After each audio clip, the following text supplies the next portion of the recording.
Insight Academia Personalizada tem uma equipe de profissionais competentíssimos, todos com educadores físicos, e que trabalham diferenciadamente com cada aluno. Cada professor tem o seu aluno com a sua peculiaridade, dando o atendimento individualizado. Mas também a Academia Insight tem aqui o Pilates.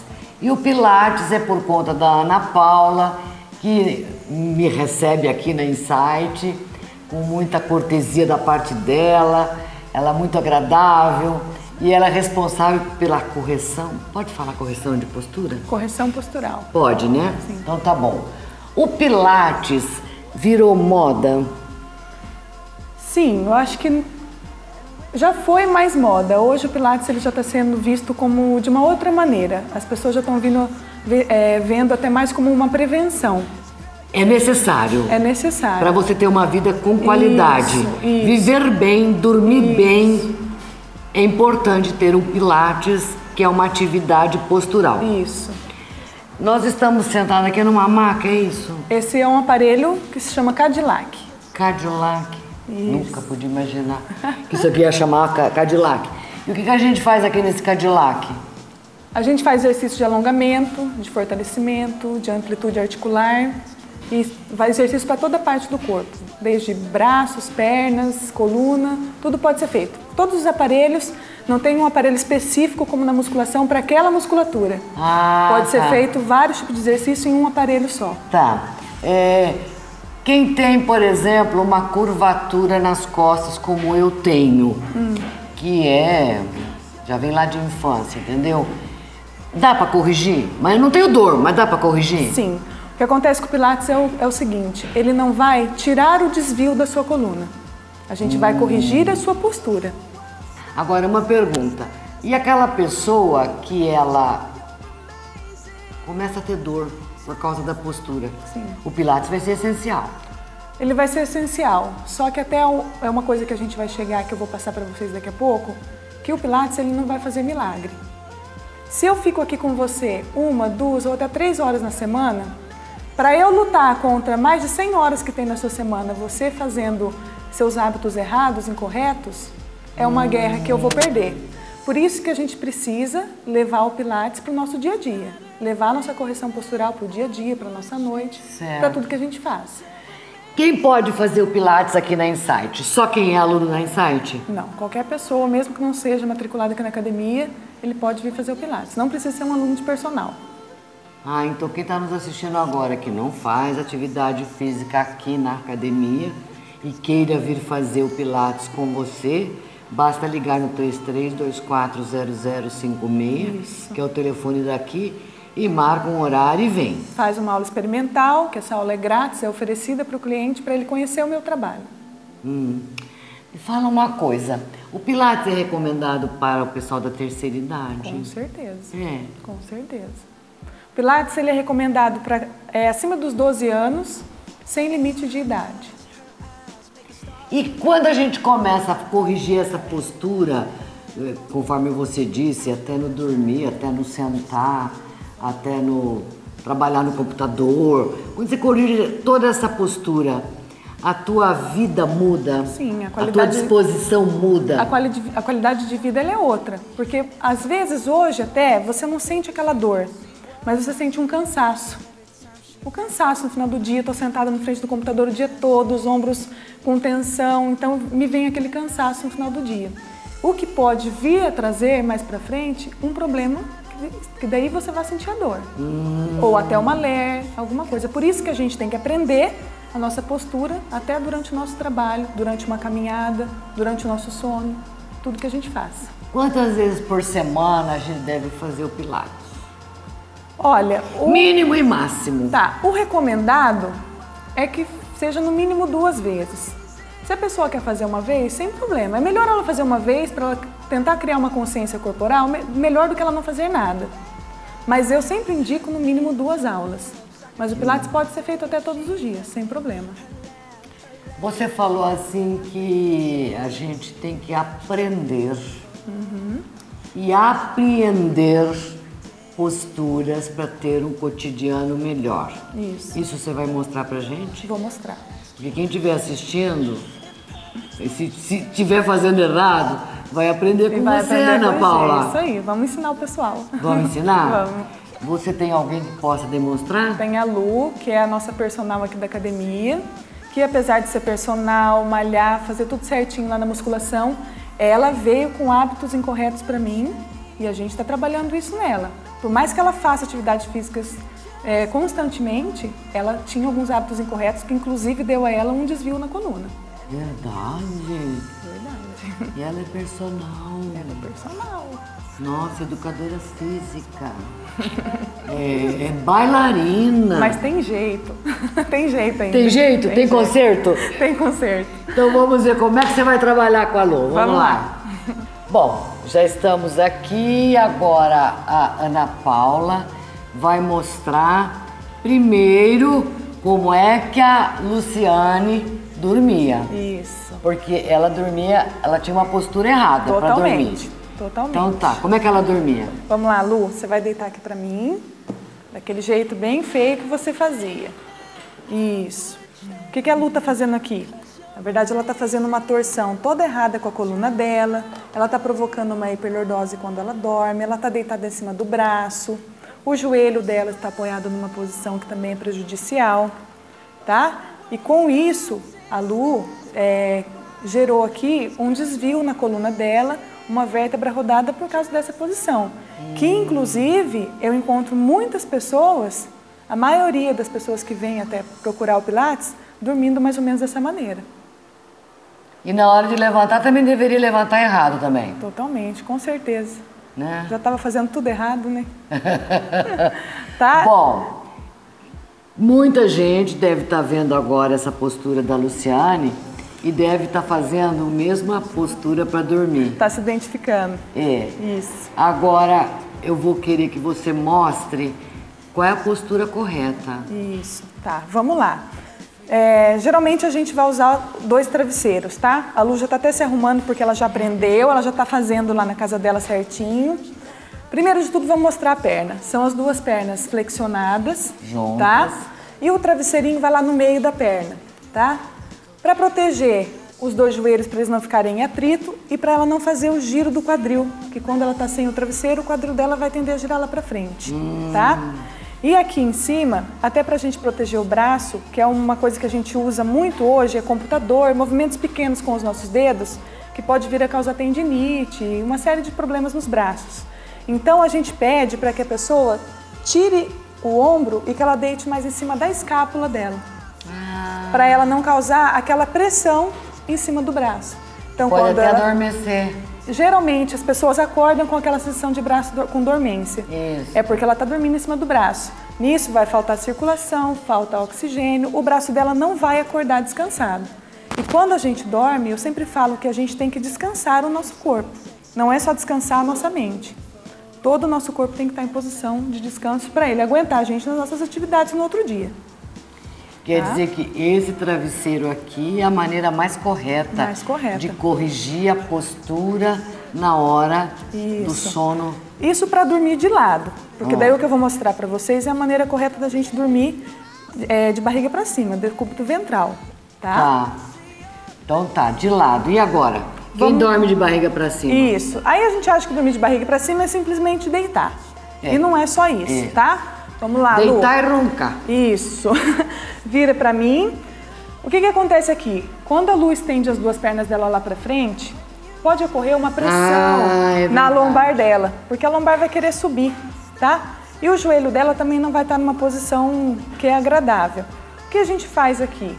A gente dobra as 2 pernas da Lu, a gente realiza o giro pélvico com ela, que é para estabilizar mais a coluna dela no colchão, e a gente coloca o travesseiro lá embaixo da perna dela. Agora ela estende e relaxa. Agora o joelho dela está descansando e a coluna dela está apoiada, está estabilizada. Apoiada, não tem vácuo. Isso. O que acontece é que depende do tamanho. A Lu, por exemplo, ela não tem uma hiperlordose grande, que muitas pessoas têm. Então, às vezes, a pessoa tem que erguer um pouco mais até a perna, 2 travesseiros, entendeu? Para que ela fique na posição bem estabilizada. Vai depender do tamanho Cada da... um. Isso. Postura errada, vamos lá. Tá. Postura errada. Tá, a Lu vai demonstrar lá. A gente senta lá em cima do sacro, tá? Que é a nossa vértebra lá. O que que vai acontecer aqui? A Lu, ela vai procurar os isquios, que são 2 ossinhos que a gente tem lá embaixo do bumbum. Então, quando a Lu senta, ela vai fazer um movimento assim, de giro assim, e ela vai sentir que ela está em cima dos isquios. Agora ela está na posição correta. Isso serve no computador, no sofá, no restaurante, em qualquer lugar que eu esteja, eu tenho que procurar sentar nos meus isquios. Aí a minha coluna vai estar numa posição correta. E os pés apoiados no chão? Os pés sempre apoiados, nunca a perninha balançando e nunca a perna tão alta. Aquela coisa de sentar em cima de uma perna, dobra a perna e senta em cima da outra perna lá, tá? Tudo isso a gente causa um desvio aqui, que se a pessoa senta muito tempo nessa posição, ela pode causar um problema na coluna dela. Bom, agora tem exercício de solo também? Sim. Eu vou mostrar ele aqui no aparelho e depois a Lu vai passar para o mesmo exercício no solo. Só para mostrar como a gente pode fazer usar os 2 movimentos aqui. Tá. Tá bom? O que a gente vai fazer com a Lu é um alongamento da coluna, tá? Eu vou pedir para ela deitar.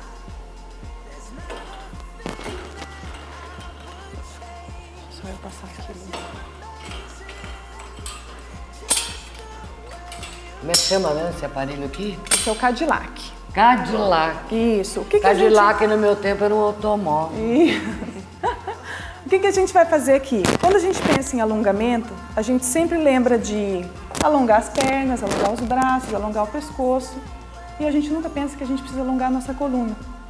Que é uma das coisas que a gente mais usa no nosso dia a dia. Tudo que a gente vai fazer, a nossa coluna está funcionando. Certo. Tá? Então eu vou mostrar para vocês agora o alongamento. A Lu vai passar para mim os pés lá por cima.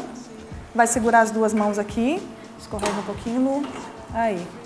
Ela vai estender as 2 pernas, vai puxar o ar e a gente vai levar a perna lá para trás. Isso. Isso é alongar a coluna. Os pés para você. Isso é alongar a coluna. Agora ela está alongando toda a região da perna, que vai até lá na coluna, até a cervical dela. Tá? Vai alongar até o pescoço. É o alongamento completo de toda a parte posterior. E quem é mais corpo. gordinho também consegue fazer isso? Consegue fazer. Tem gente que tem um pouco mais de dificuldade, às vezes um idoso, com a gestante também a gente tem uma cautela, tá? Mas aí ela vai voltando, ó, e agora ela vai abrindo toda a coluna dela, encostando vértebra por vértebra no aparelho, que é o que vai trazer o alívio para a coluna dela. Isso daí em qualquer idade, qualquer fase da vida. Sim, podemos fazer. Sem problemas. Legal. Tá? E aí a gente vai passar a fazer ele lá no solo para a pessoa ver também. A gente só pede assim, que quem às vezes sentir vontade de fazer em casa, tem cuidados, tá? Porque se a pessoa tem dor na coluna, ela pode, a hora que ela for querer jogar a perna lá para trás, vai forçar mais a coluna dela. Por isso que é importante a ajuda de um profissional. Tá, agora a gente vai passar a Lu lá pro solo para ela fazer o mesmo movimento lá, para as pessoas verem como que dá para fazer sozinha também. Então a Lu vai deitar. Toda vez que a Lu deita, ela já sabe que ela vai dobrar as 2 pernas e ela vai arrumar a coluna dela para estabilizar a lombar. Assim ela vai subir as 2 pernas. Ah, tá, o que fez aqui no aparelho. O mesmo exercício. Ela vai puxar o ar e vai levar lá para trás. Isso. Para ajudar no equilíbrio e na volta dela, a Lu vai levar os 2 braços lá para os pés. Que a gente está trabalhando todo o equilíbrio do corpo dela agora. Com a perna bem estendida, a Lu vai voltar. E ela está usando toda a força do abdômen dela agora porque ela não tem mais o aparelho para ajudar ela. Por isso que no solo ele fica um pouco mais complexo, mas ele trabalha até mais do que a gente precisa. E o abdômen também, né? O abdômen também, tá? Volta os braços e dobra as 2 pernas e coloca lá no chão. Bom, o nosso objetivo hoje era realmente mostrar postura para ter uma vida melhor e até a gente poder autocorrigir, né? Fazer a lição de casa. Isso. Eu quero outro dia, eu quero mostrar os outros aparelhos também, em outro tipo de atividade. Eu também quero saber para que servem essas bolas aí. Tá bom. Tá? Tá eu ótimo. fiquei curiosa, para que será que serve essa bola? Tem aí? bastante coisa que a gente pode Tem? fazer. Isso. Então, Numa próxima vinda aqui, você me recebe? Com certeza, com todo prazer. A gente vai saber o que aquela bola faz na vida da gente. Isso, vamos lá. 'Cause you're amazing, just the way you are.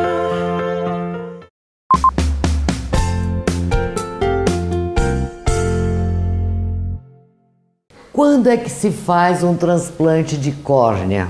Aqui em Londrina, no Hospital de Olhos de Londrina, no Oftalon, todos os pacientes do SUS passam por todos esses aparelhos, por todas essas salas, são examinados pelos oftalmologistas que trabalham aqui junto com o Oftalon, para depois ir para a cirurgia. Mas eu quero saber do Dr. Noboro, o que é a córnea? Dá para mostrar? O que é a córnea? Mafalda, olha, você vendo de frente, a córnea é essa parte em que você vê a parte colorida, sabe? A parte de que você vendo a pessoa, aquela parte castanha, toda essa parte aqui, ela é a córnea. Por quê? A córnea, ela é transparente. A cor do olho, então? A cor é essa, o diâmetro da cor dos olhos. Ah, tá, o diâmetro. Da cor dos olhos. Por quê? A córnea, ela é um tecido transparente. O que vai dar a cor dos olhos é a íris que fica aqui atrás. Que fica... Deixa eu segurar. Aqui. Ah, isso aqui a íris é que vai dar a cor. Vai dar a cor dos olhos. Ah. Então, como a córnea ela é transparente, ela pega essa área da íris. Então, ela vai dar a cor dos olhos. Você vendo a córnea de frente, é a parte que vai dar a cor dos olhos. Agora, você vendo de lado, assim, é essa parte abaulada aqui. Essa é a córnea. Ele é um tecido transparente. Mas tem gente que tem essa parte mais saltada. Então, aí são os casos que chamam de ceratocone.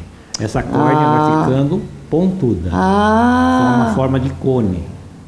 Por isso que é ceratocone. Ceratocórnea. Cerato que vem do grego é cerato, chama-se córnea. Tá. Cone, então ela fica pontuda. Então por isso que você vendo de pessoa que tem ceratocone de lado, ela já fica pontuda.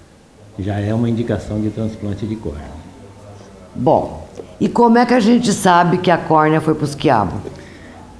Através de exames, né? Você vai examinar o paciente, vai fazer o exame, tá? E vai fazer uma avaliação. Então a primeira coisa, isso daqui é como se fosse o vidro da janela. Se tiver sujo? Se tiver sujo, você não vai conseguir ver a parte de dentro da janela.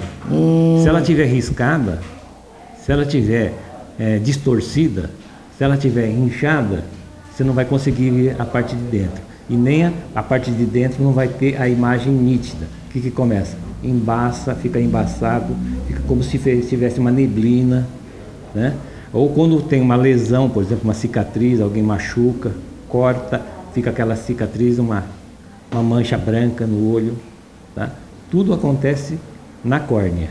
Então é o primeiro tecido, por isso que quem anda de moto tem que estar protegido. Tem que estar protegido, por quê? O primeiro tecido que vai bater vai ser aqui. Vai ser na quem córnea. Trabalha com esmerilho, oficinas. Oficina, batendo metal, sabe? Quebrando muro. Então o estilhaço que vem vai bater aqui. Dependendo do tamanho do estilhaço, dependendo do tamanho da lesão, ele vai opacificar essa parte aqui. Hoje, as grandes maiorias dos transplantes que vai primeiro, ceratocone, segundo, uma complicação de cirurgia de catarata. Ah, é? Isso. Como é feito uma facoemulsificação, se a pessoa tem a córnea fraca, então o que vai sofrer? Ele vai descompensar, ele vai ficar inchado, vai ficar embaçado. Então há necessidade do transplante. Outra causa é o trauma, a lesão, o que eu falei para você, é esmerilho, é trauma de moto, é corte em lugares rurais, que a pessoa sofre um trauma com galho, alguma coisa, ou sofre até uma patologia, uma doença com úlcera, sabe? Com infecção. e principalmente o usuário de lente de contato tem que tomar muito cuidado. Fazer uma úlcera de córnea. Fazer uma úlcera de córnea, por quê? Lente mal adaptada, lente mal cuidada, lente mal lavada. Por isso que a lente de contato tem que ser feita com oftalmologista. O olho exige bastante respeito. A lente não pode ser comprada em farmácia, não pode ser comprada em ótica. Cosmética. Não pode ser comprada em camelô. Tá? Que muita gente aproveita a oportunidade. Quero que mudar a cor do olho. Isso, vai comprar lá porque é barato. Não. No oftalmologista você vai ter todo o cuidado que você precisa de se você vai poder usar ou não vai poder usar. E depois você vai ter o acompanhamento.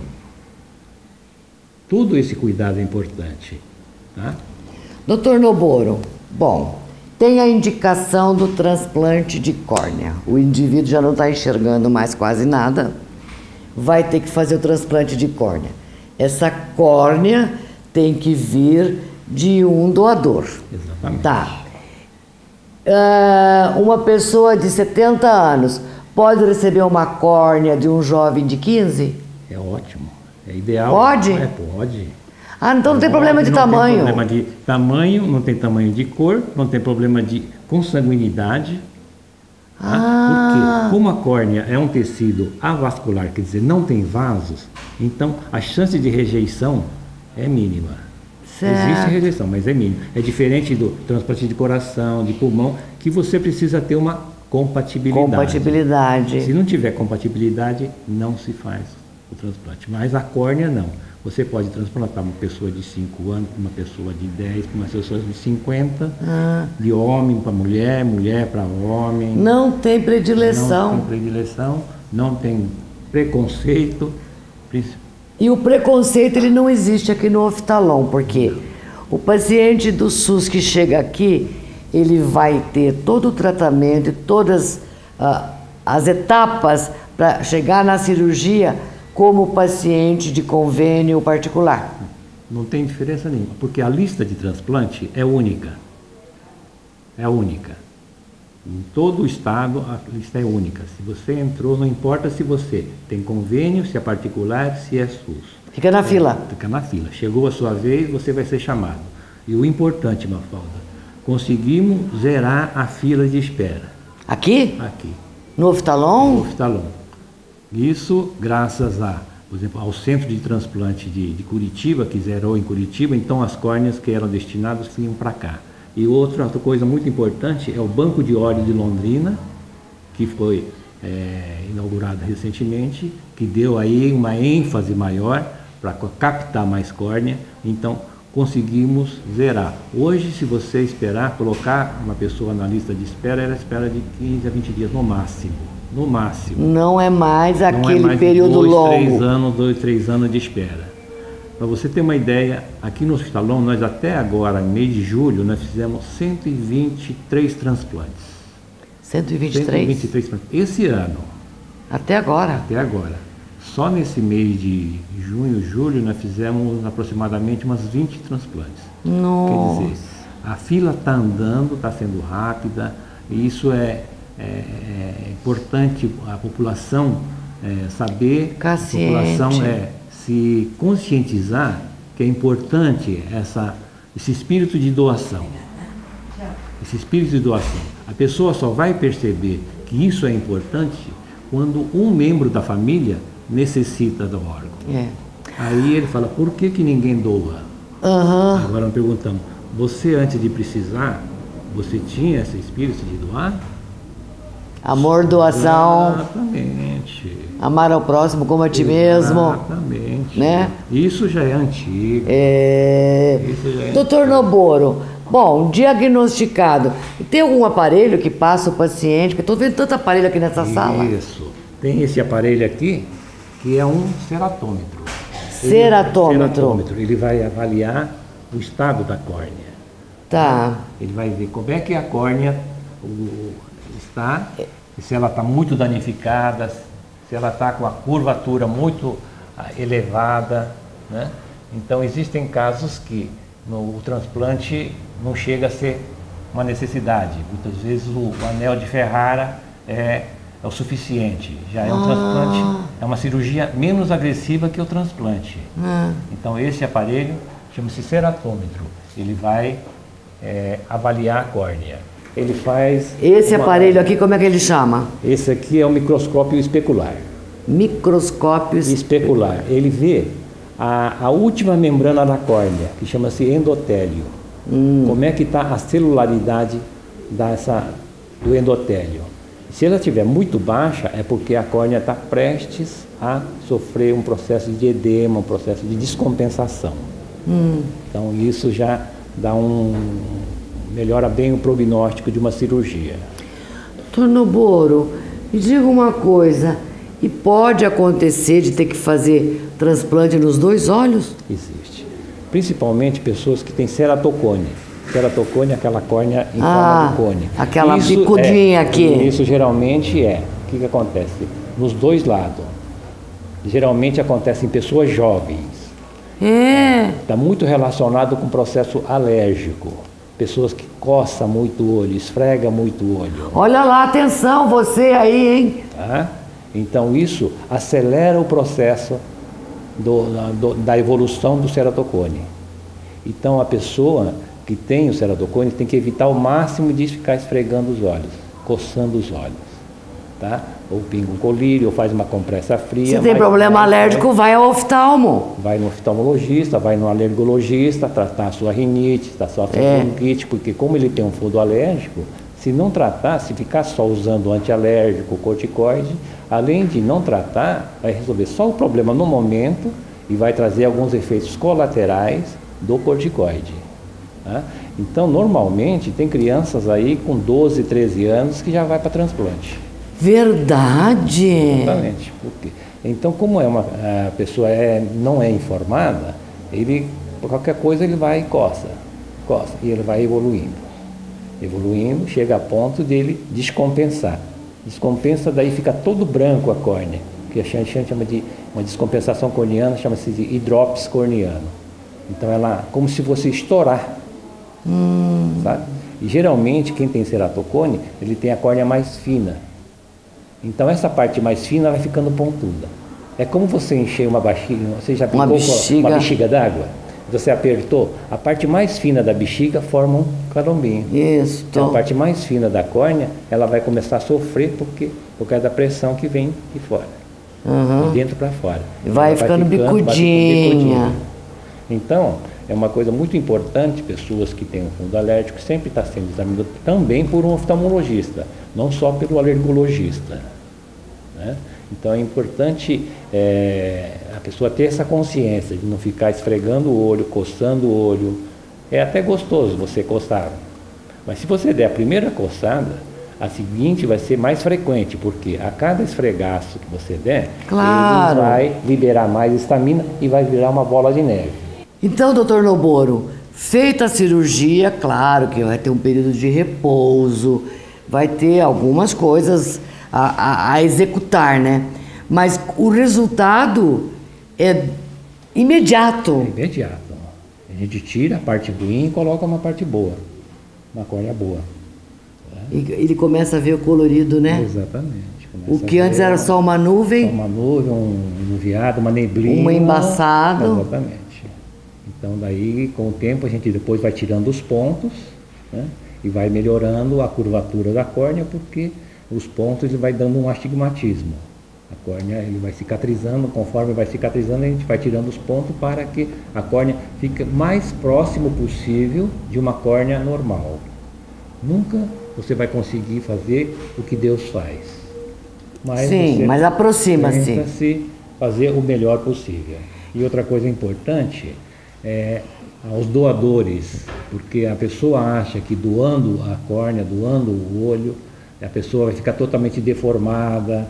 Não, isso não acontece. Não existe. Porque a pessoa que vai retirar só tira essa parte aqui, tá? Então não acontece do olho ficar deformado, e daí tirando essa parte vai ser suturado, né? Então existe uma imagem de que vai ficar aquele buraco no olho. Não, isso não acontece. Pode no máximo escorrer um pouquinho de sangue, mas isso aí é resolvido, tá? Então não vai ficar aqueles 2 buracão no defunto. No doador. O doutor Noboro, e fazer uma perguntinha, porque muita gente que está assistindo a gente agora gostaria de saber disso. No caso, vou fazer essa pergunta porque eu já conheci pessoas que perderam o olho, a visão, perderam o olho, não foi feito o transplante e hoje usa olho de vidro. É por causa disso? Não, aí talvez tenha sido outros problemas. Ele pode ter tido um câncer no olho, alguma coisa que teve que tirar todo o globo. Tá. O transplante é de córnea, não é transplante do olho em si. Não existe transplante de olho. Então, a pessoa que usa olho de vidro, não existe esse transplante.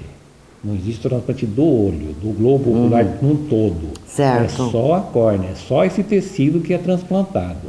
Por isso quem tem que preservar. Por isso que não tem, nós só temos 2. Quem tem 2 tem 1. Né? Então temos que cuidar direitinho dele.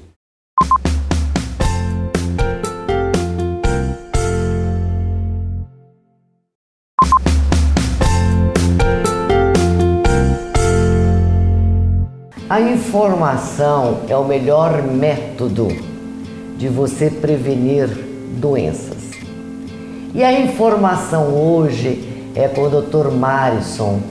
E a gente vai poder mostrar e falar sobre o câncer de intestino grosso e de reto. E é com ele que eu bato um papo agora. Ele nos recebe aqui na sua clínica e é com muita alegria, que já de longa data que a gente se conhece, né, Dr. Marison? Apesar de eu estar há pouco tempo aqui, nem tão pouco tempo hoje em dia mais, mas eu acho que logo que eu voltei a gente já acabou se conhecendo, porque você já era muito conhecido do meu pai, do pessoal aqui em Londrina que a gente trabalha junto, né? Então... Famoso Dr. Koji Uratani, José Koji Uratani. Ele tá bem, né? Tá ótimo. Tá bem, né? Dr. Marison, o câncer de intestino grosso, consequentemente também o de reto, tem alguma coisa genética? Sim, sem dúvida, né? Hoje nós temos assim, são basicamente 2 divisões. São o câncer populacional, né, que são aqueles cânceres esporádicos, que a gente chama, que são aqueles pacientes que não têm absolutamente nada correlacionado com câncer na sua família, nos seus familiares, em lugar nenhum. Esses pacientes eles podem ter câncer de intestino também, além dos que já têm um risco aumentado, quer dizer, aqueles pacientes que têm na família, eles têm algum familiar ou vários familiares, isso vai variar muito, né? A genética, a gente tem que fazer um histórico bem detalhado do paciente, é um negócio até meio complexo. Não é uma coisa que a gente passa assim de uma consulta, isso nós temos que procurar bem. Mas tem essa divisão bem nítida mesmo, entre os pacientes que não têm histórico familiar e aqueles pacientes que têm um histórico familiar definido. Esses que têm um histórico, eles têm uma probabilidade muito maior de ter câncer coloretal em algum período de tempo da vida desse paciente. E isso pode acontecer mais frequentemente em raça amarela, raça branca, raça negra ou não? Na verdade é mais ou menos igual, né? Os pacientes caucasianos eles têm uma probabilidade um pouco maior de ter câncer do que os pacientes da raça negra e amarelo, né? Por quê? Provavelmente é por causa de dieta, clima, essas coisas, tipo de dieta principalmente, né? Que a gente vê hoje que esses hidrocarbonetos que são muito queimados, né? Por exemplo, a gente vê que população que tem uma dieta rica em carne vermelha principalmente, que é muito assada, né? Churrasco, fritura, essas coisas assim, acabam tendo uma probabilidade maior de ter câncer, enquanto aqueles pacientes que comem mais fibra, mais verdura, têm a tendência a apresentar menor quantidade de câncer. Hoje a gente ainda não identificou, os estudos ainda não mostram se isso é se é pelo maior contato dos hidrocarbonetos ou se é por causa do trânsito intestinal mesmo. Porque aquele paciente que come mais fibra tem o trânsito do intestino mais rápido. Então, quer dizer, uma coisa que você come hoje, à noite ou amanhã de manhã você já está evacuando. Enquanto que aqueles que têm uma dieta com menor quantidade de fibra acabam ficando mais tempo em contato com esses alimentos. Né? Qual é o normal do intestino funcionar? É uma vez por dia? Não, isso aí é muito relativo. Né? Muito paciente acha que o funcionamento do intestino tem que ser todo diário. dia. Não, isso aí é muito relativo. A gente considera normal o paciente ficar até 4 dias sem evacuar.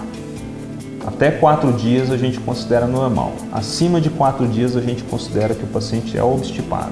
O que importa mais não é o número de evacuações por dia, ou se o paciente evacuou de 2 em 2 dias, 3 em 3 dias. É a qualidade da evacuação. Tá, e daí? Se ele precisa fazer esforço para evacuar, se dói para evacuar, se depois de evacuar ele tem a sensação de que já evacuou tudo, ou às vezes ele tem a sensação de que continua com vontade de evacuar, que continua com fezes na ampola retal. Então é uma variedade de sintomas que o paciente pode ter. Isso até tem a ver também com câncer, porque muitas vezes o paciente assim, ele tem uma mudança no hábito intestinal, de uma hora para outra. Quer dizer, de repente, até os 55 anos, o paciente teve um ritmo intestinal normal para ele, que continuou sempre da mesma forma até os 55 anos. Aí, de repente, sem mudar a alimentação, sem mudar hábito nem nada, esse intestino desse paciente começa a ficar mais parado, ou mais solto. Ou ele começa a ter um pouco de dor para evacuar, ou começa a ter qualquer tipo de sangramento, qualquer tipo de sintoma. E isso já é sinal de que alguma coisa mudou. Porque o nosso ritmo intestinal, ele não muda assim, ó, da água para o vinho de uma hora para outra, entendeu? Não é um passe de mágica. Exatamente, não é de um dia para o outro, de uma semana para outra, que de repente o teu intestino vai funcionar diferente do que funcionou a vida toda. Né? Então, qualquer mudança repentina assim, no hábito intestinal e que se prolongue, é lógico, se você pegar uma infecção intestinal e começar a ter diarreia por uma semana e depois automaticamente já voltar ao normal de novo, isso aí não tem significado nenhum. Agora, se você tem uma mudança do ritmo intestinal, do hábito intestinal, e ele se mantém daquela forma, de repente, sem você mudar os seus hábitos, é sinal de que alguma coisa mudou. E isso é bom procurar. Tá, então praticamente o câncer de intestino grosso e o de reto, ele é meio silencioso? Sim, sem dúvida. Não tem sintoma? Esses sintomas que eu disse agora, de mudança de hábito, isso é um sintoma extremamente tardio do câncer de intestino. Muito raramente um paciente que tem um câncer precoce vai apresentar qualquer tipo de sintoma.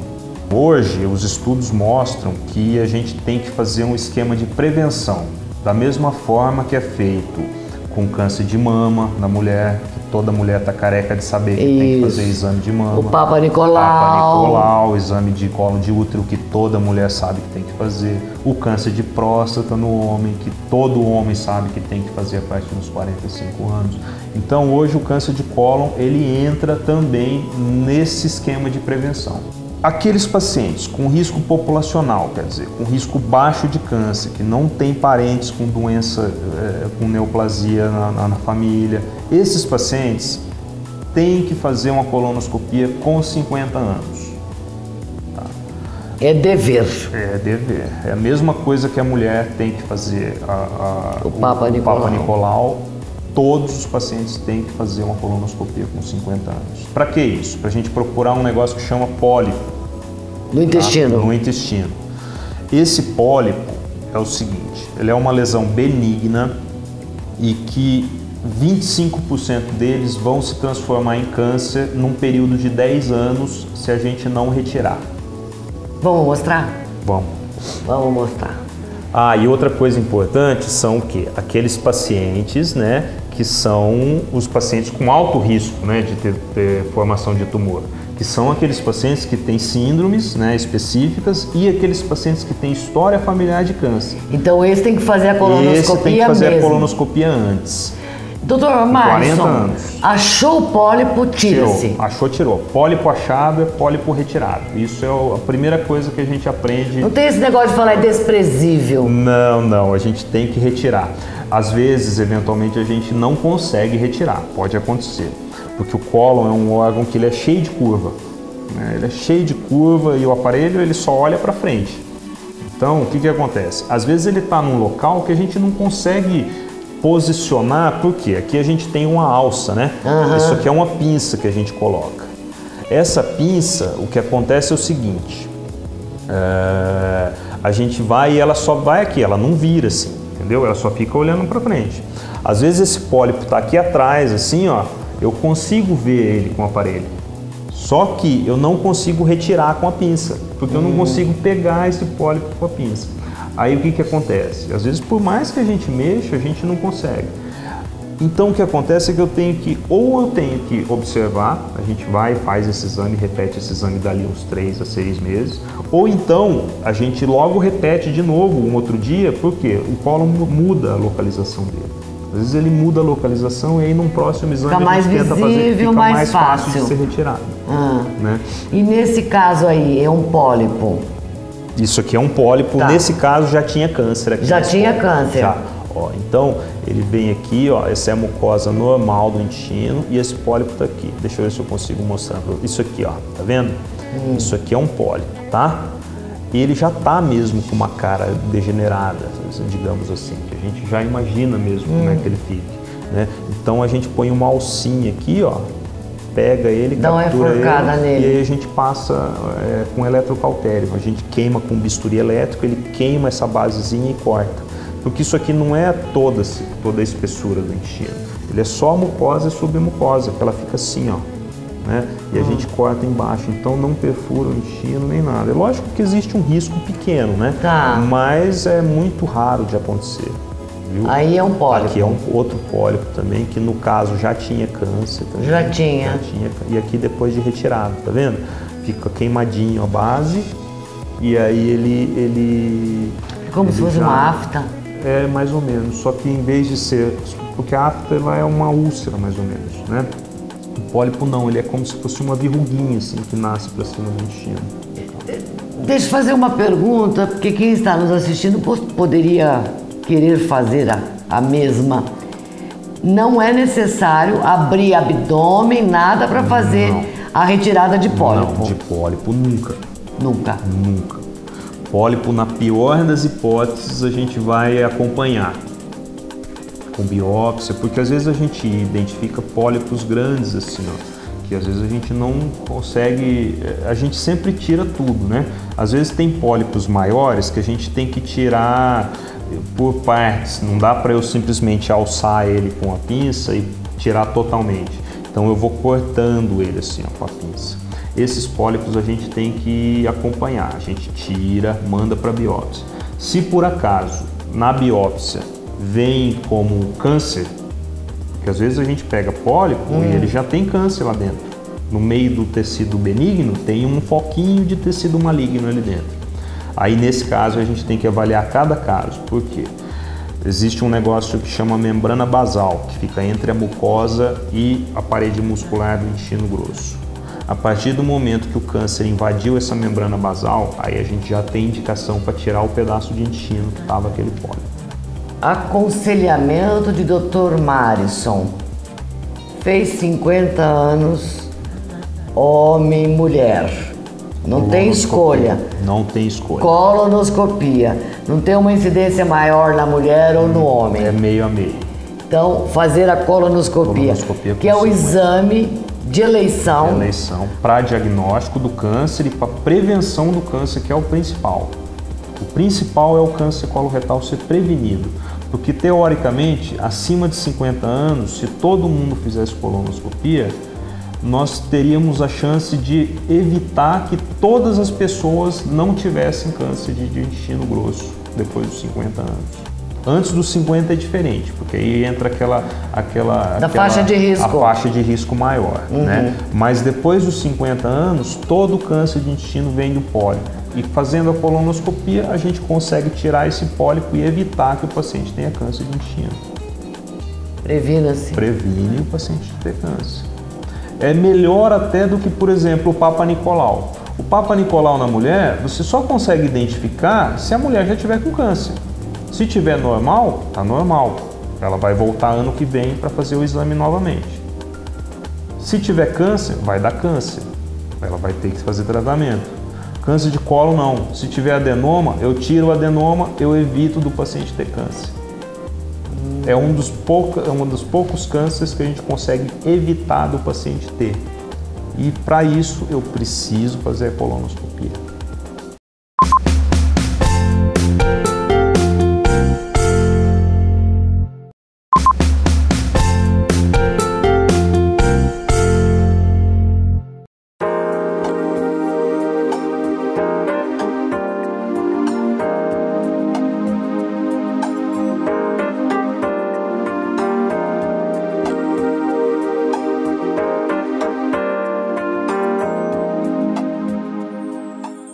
Exemplo de vida, exemplo de dedicação, exemplo de perseverança.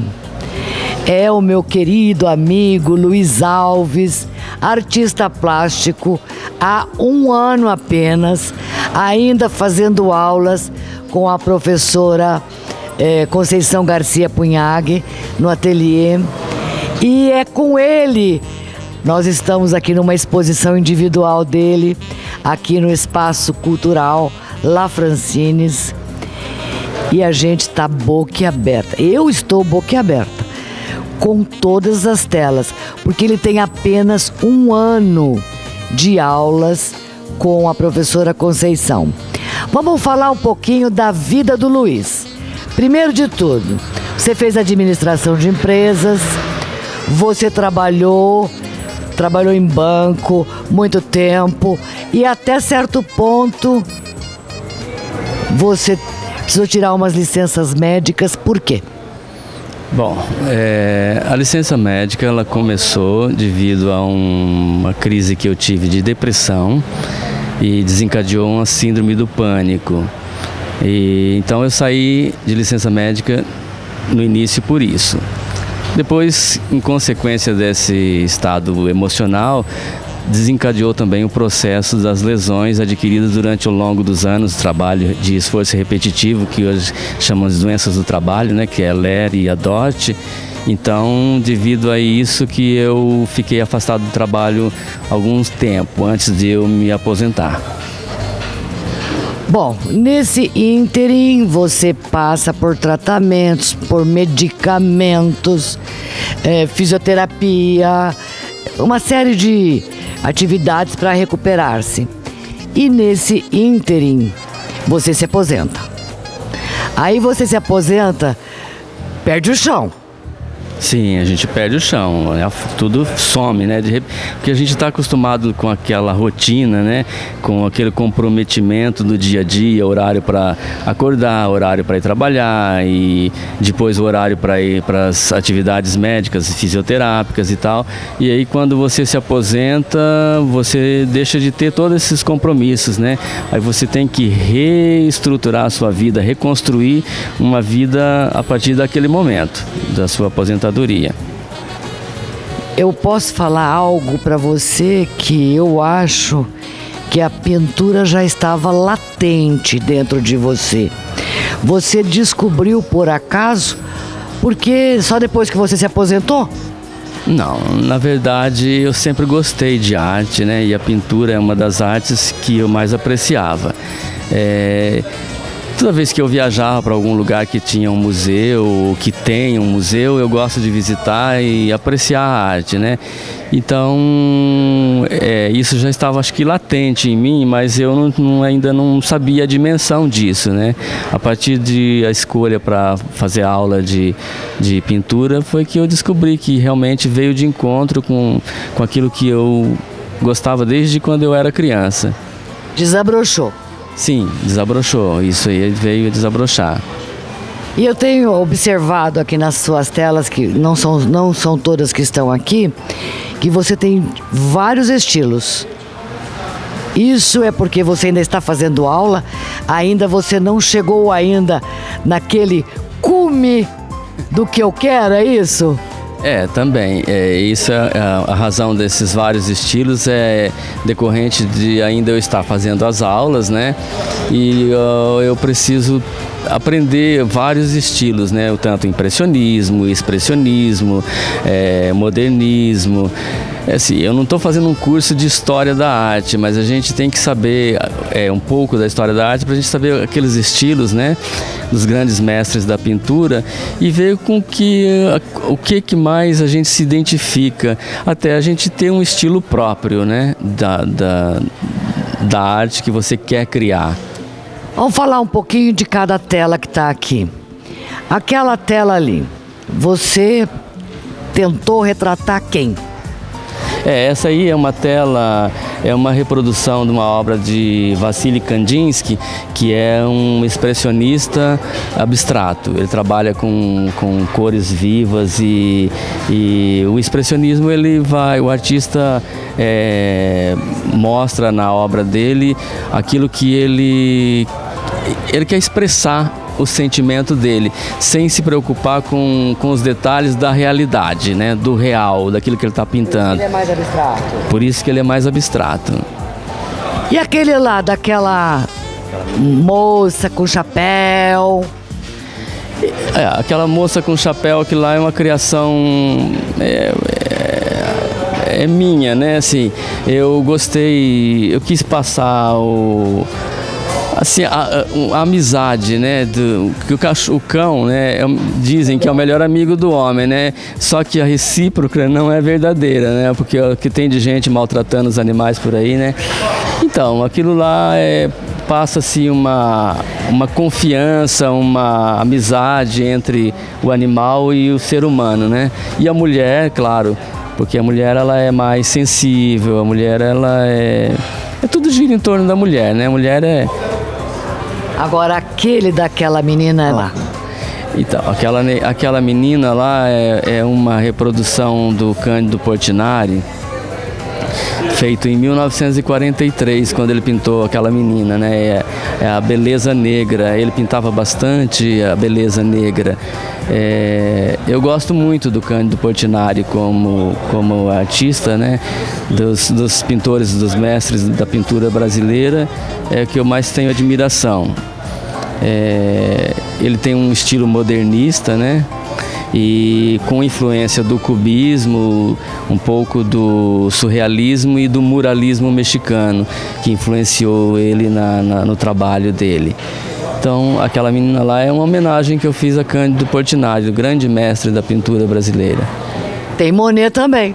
Tem Monet também. Tem Monet, tem Franz Marc, que é um expressionista e, ao mesmo tempo, ele também pinta o impressionismo.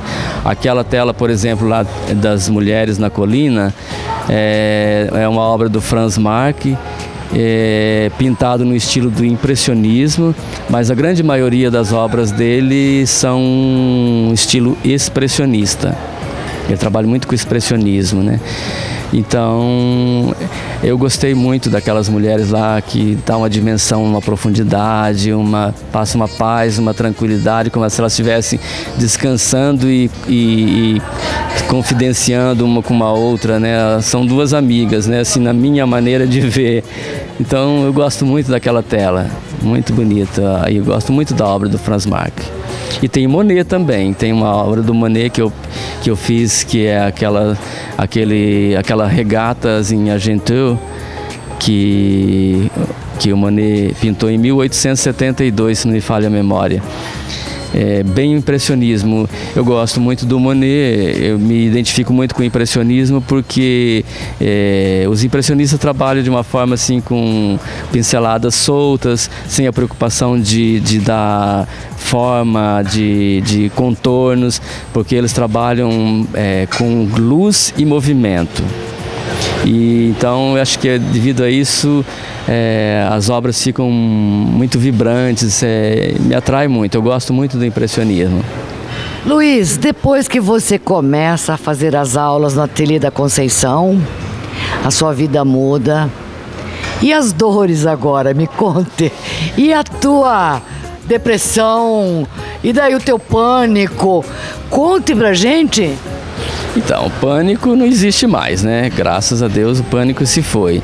A depressão também já não existe, acabou. Dores, as dores é assim, quem é lesionado, infelizmente, de vez em quando vai sentir uma dor ou outra se fizer algum esforço físico, né?